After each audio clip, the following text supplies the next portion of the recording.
Jadi intinya di dalam produksi, di mana di situ ada kegiatan, yang situ ada mengubah bentuk, di situ ada pengolahan, menambah suatu manfaat, ya, itu kita sebut sebagai produksi. Jelas ya. Terus setelah itu di sini ada faktor-faktor produksi, di mana faktor produksi itu adalah sumber daya manusia, sumber daya alam, sumber daya modal, dan kewirausahaan.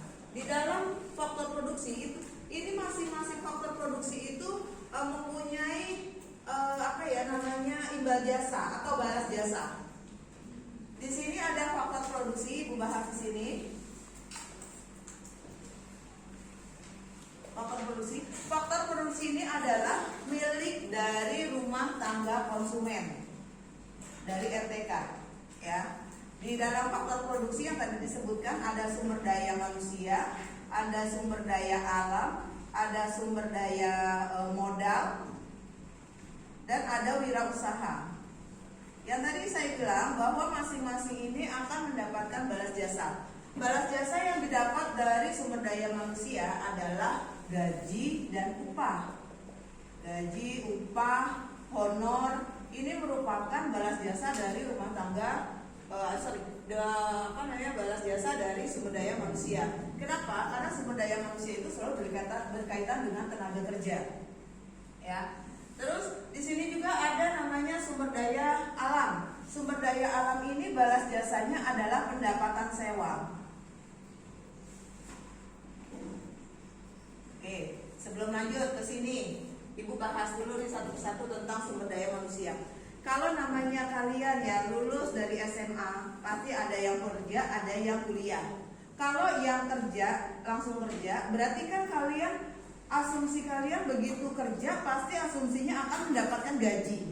Ya, pasti akan mendapatkan gaji. Maka setiap bulan, ya, sumber daya manusia ini akan memperoleh yang tadi Ibu bilang, ada gaji, ada upah, ada honor.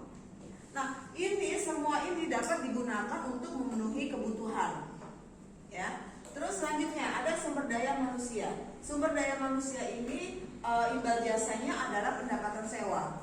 Ya, ada pendapatan sewa. Nah, pendapatan sewa berasal dari mana? Kok bisa sumber daya alam ini bisa mendapatkan pendapatan sewa? Contohnya gini, kalau misalkan kita punya tanah 1 hektar atau 2 hektar aja, contoh ya, contohnya 2 hektar aja, nggak mungkin tanah itu biasanya tanah itu bisa disewakan ke perusahaan, di mana perusahaan tersebut bisa digunakan untuk berproduksi, ya, berproduksi. Nah, uang yang tadi disewa, uang yang dibayarkan sebagai biaya sewa dari perusahaan itu merupakan pendapatan buat rumah tangga konsumen ini. Makanya disebut ada imbal jasanya adalah pendapatan sewa.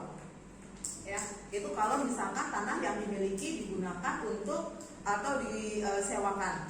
Tapi kalau misalkan tanah tersebut nggak disewakan tapi ditanami singkong misalkan, yang paling gampang banget singkong misalkan. Nah, tanah 2 hektar ditanami singkong, pada saat singkong tersebut panen, berarti kan hasilnya melimpah, betul kan? Hasilnya melimpah. Nah, nggak mungkin rumah tangga konsumen itu mau menghabiskan singkong yang dari hasil 2 hektar tersebut. Pasti singkong tersebut pasti akan dijual ke pasar faktor produksi yang lain, ya, dijual ke perusahaan misalkan sebagai apa? Sebagai bahan baku, ya, tapi tetap disebut sebagai pendapatan sewa.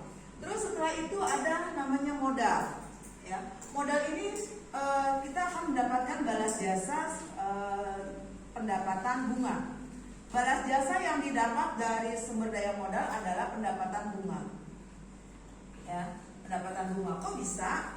Nah, RTK kalau misalkan tanahnya disewa, berarti kan dapat duit kan? Duitnya kan ditabung, ya kan? Tidak semuanya begitu dapat, misalkan 100 juta atau kan nggak mungkin semuanya dikonsumsi langsung habis dalam 1 hari, kan enggak. Pasti kan disimpan dulu di bank, baik dalam bentuk tabungan maupun dalam bentuk deposito. Nah, uang tersebut setelah dimasukkan ke dalam tabungan pasti akan mendapatkan bunga. Makanya untuk sumber daya modal, imbal jasanya atau balas jasanya dalam bentuk pendapatan bunga. Terus selanjutnya ada ada wirausaha. Wirausaha ini di mana pengusaha tersebut membuat memanage suatu perusahaan dengan baik dengan asumsi dia akan mendapatkan laba atau profit atau keuntungan.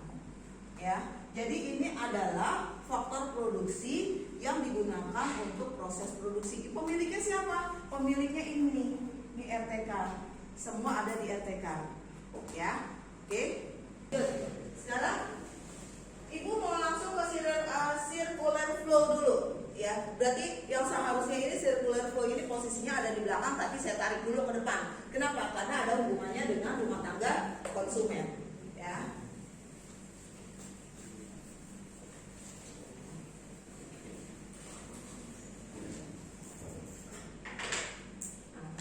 Di sini kan tadi ada RTK. RTK posisinya di sini nih. Rumah tangga konsumen. Ya. Rumah tangga konsumen yang tadi Bu bilang bahwa dia itu adalah pemilik faktor produksi. Ya. Faktor produksi. Di pemilik. Apa aja tadi faktor produksi? Ada sumber daya manusia, sumber daya alam, sumber daya modal, terus ada juga wirausaha. Ya. Nah, yang tadi Ibu bilang, kalau misalkan rumah tangga konsumen ini mempunyai lahan 2 hektar, terus lahannya ditanamin singkong, dia kan bingung mau kemana nih hasil produksinya. Mau nggak mau kan harus dijual, nggak mungkin dihabisin sendiri. Nah, makanya di sini dijualnya di pasar faktor produksi. Pasar faktor produksi itu seperti apa? Seperti pasar induk. Ya, dijual ke sini nih sumber daya alam atau kita sebut sebagai bahan baku. Dijual ke sini, ya, ke pasar faktor produksi. Pasar faktor produksi itu seperti kayak tadi Ibu bilang, kayak pasar induk, pasar bahan baku. Boleh nggak kalau misalkan dari rumah tangga konsumen langsung ke perusahaan? Boleh. Kenapa? Tapi tetap disebut sebagai pasar faktor produksi. Pada saat kita bernegosiasi itu sudah merupakan pasar. Das ya. Nah, di sini ada namanya RTP, rumah tangga produsen. Nah, barang tadi, singkong tadi dimasukkan ke sini, dioper ke sini, ya, diolah oleh RTP.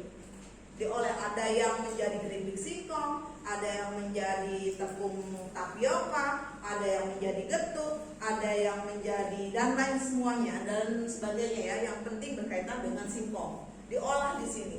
Nah, di perusahaan atau di rumah tangga produksi nggak mungkin namanya barang yang dihasilkan itu nggak dijual, pasti dijual, ya. Maka dijualnya di pasar barang dan jasa. Nah, dijual ke sini, ya. Si RTP dijual barang hasil dagangannya dijual ke sini. Nah, RTK si pemilik awal dia itu hanya ngertinya singkong itu hanya direbus, digoreng. Jadi dibuat keripik, dia nggak ngerti gimana caranya gitu. Akhirnya dia pingin makan keripik, ya dibelinya di sini. Nih, yang produksi siapa? Ini yang produksi, dijual ke sini, akhirnya dibeli oleh RTK. Seperti ini. Ini jadi muter. Jelas ya? Oke. Lanjut. Setelah itu, selain bahan baku, ya, RTK kan juga punya sumber daya manusia, ya, seperti tenaga kerja. Di sini ada tenaga kerja. Ibu yakin kalian pernah lihat lowongan pekerjaan, baik lowongan pekerjaan di internet maupun yang ada di koran, ya. Pada saat kalian melihat lowongan kerja di internet maupun di koran, atau mungkin di tembok, atau mungkin di tiang listrik, dibutuhkan babysitter atau dibutuhkan apa di tembok gitu ya. Berarti pada saat kamu melihat lowongan pekerjaan tersebut, kamu berada di pasar faktor produksi tenaga kerja. Ya, pada saat kamu melihat lowongan pekerjaan, berarti kamu berada di pasar faktor produksi tenaga kerja. Oke, jelas ya? Oke, lanjut sekarang. Nah, tadi kan udah ada RTK, ada RTP, ada. Terus pemerintah perannya di mana? Pemerintah perannya di sini. Pemerintah ada di sini. pemerintah nih. Ya, di sini pemerintah. Kenapa pemerintah ada tengah? Karena pemerintah merupakan fasilitator dari rumah tangga produksi, rumah tangga konsumen dan rumah tangga produksi. Pemerintahnya adalah yang paling baik hati, paling baik hati. Kenapa? Karena pemerintah ada yang panahnya ke RTK maupun ada panah ke RTP. Pada saat pemerintah ada panah ke RTK dan ke RTP, maka pemerintah memberikan subsidi. Ya, pemerintah memberikan subsidi. Nah, tapi pada saat pemerintah sudah memberikan subsidi, pemerintah juga nggak mau begitu aja. Dia harus mengambil sedikit dari hasil yang dimiliki oleh RTK dan RTP. Dalam bentuk apa? Pajak. Ya, pajak ada di sini. Oke. Terus ada nggak kaitannya pemerintah dengan pasar faktor produksi? Ada. Dalam bentuk tenaga kerja. Ya. Terus apa lagi? Pemerintah juga butuh barang dan jasa. Apa? ATK. ATK, transportasi, adanya di barang dan jasa. Oke, paham ya? Oke, lanjut. Sekarang ada yang namanya masyarakat luar negeri. Di mana posisi masyarakat luar negeri? Ada di sini.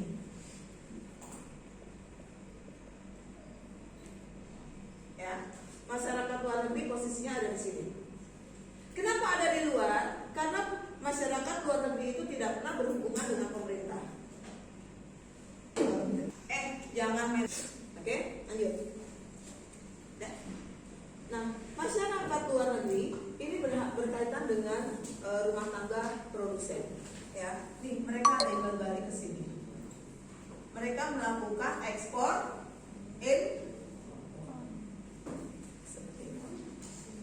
jelas?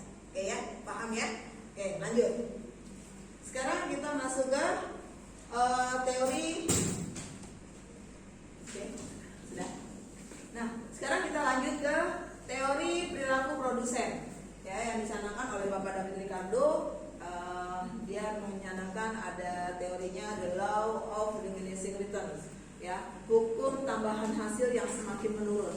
Jadi kalau misalkan ini biasanya diproduksi atau dia melakukan melakukan produksi tapi tenaga kerjanya ditambah, ya, adanya penambahan hukum tambahan hasil yang semakin menurun.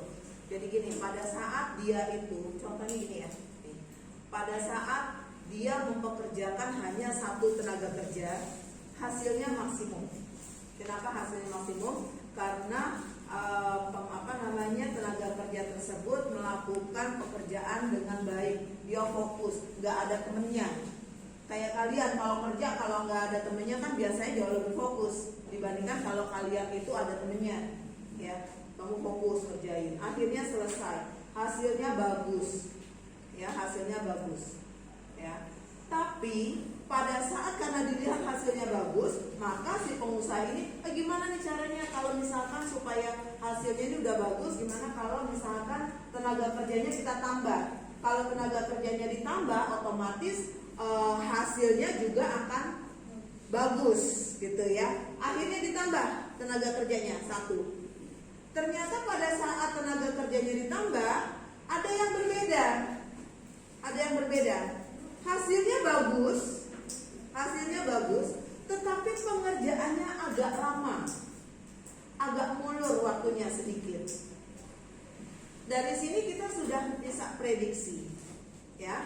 Oke, tadi ya yang pertama, ya kalau tenaga kerjanya cuma satu, hasilnya bagus, tenaga kerjanya jauh lebih fokus, terus sesuai dengan waktu yang telah ditentukan, hasilnya pokoknya memuaskan. Kalau tenaga kerjanya satu, tenaga kerja ditambah, ternyata hasilnya masih bagus, tetapi pengerjaannya agak mundur sedikit, agak mundur waktunya sedikit. Nah, setelah dilihat kayak gini, si pengusaha, kalau mundur sedikit nggak apa-apa deh, mungkin dia butuh tenaga lagi. Ditambah lagi, 2 lagi tenaganya, berarti tenaga kerjanya ada 4. Pada saat tenaga kerjanya 4 orang, seharusnya hasil yang barang yang dihasilkan atau output yang dihasilkan biasanya jauh lebih banyak. Kenapa? Karena satu aja udah bagus. Berarti kalau 4 lebih banyak dong. Ya, ternyata nggak seperti itu.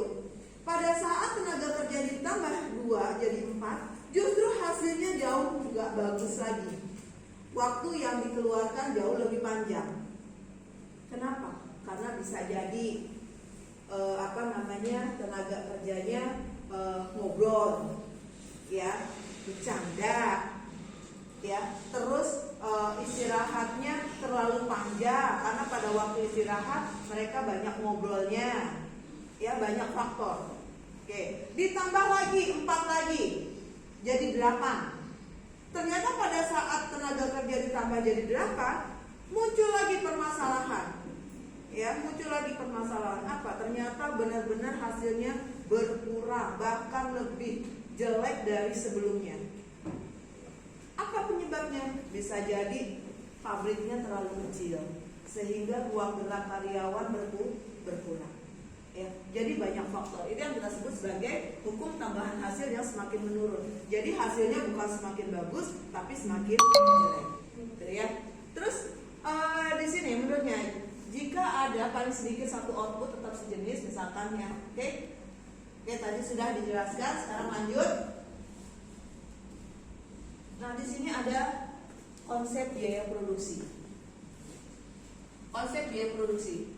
Kalau namanya biaya produksi itu adalah beban yang dikeluarkan produsen untuk memproduksi barang dan jasa. Seberapa banyak, ya, seberapa banyak beban keuangan yang dikeluarkan oleh produsen untuk memproduksi barang dan jasa.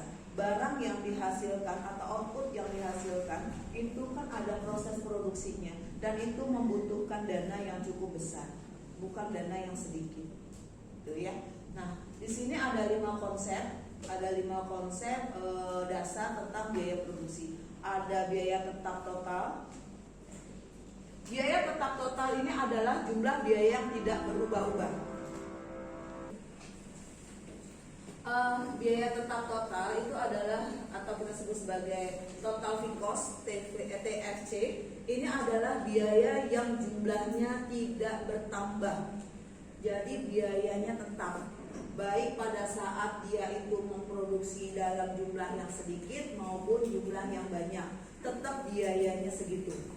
Ya, biayanya tetap. Jadi tidak berubah-ubah. Nah, biaya tetap ini biasanya dia berkaitan dengan biaya tempat tinggal, dalam artian atau tempat usaha. Dia sewa, ya, dia sewa tempat untuk usaha. Itu kita sebut sebagai biaya tetap. Terus ada gaji karyawan bagian administrasi. Itu juga biaya tetap. Terus biaya penyusutan. Penyusutan itu apa sih? Penyusutan itu kalau misalkan barang kita pakai terus-menerus, pasti dia akan haus, dalam artian akan terjadi penyusutan. Penyusutan itu bukan kecil, bukan menyusut menjadi kecil, bukan, tapi barang tersebut bisa mengalami kerusakan.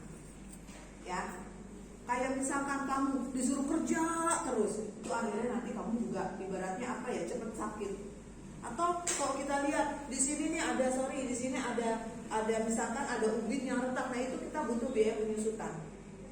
Ya, itu seperti itu. Nah, yang tadi Ibu bilang, mesin yang digunakan itu kalau terus-menerus dipakai tanpa diperbaiki, maka mesinnya cepat rusak. Supaya nggak rusak apa? Harus ada biaya penyusutannya. Penyusutannya dari mana? Ya dari biaya harga mesin tersebut. Kalau misalkan harga mesinnya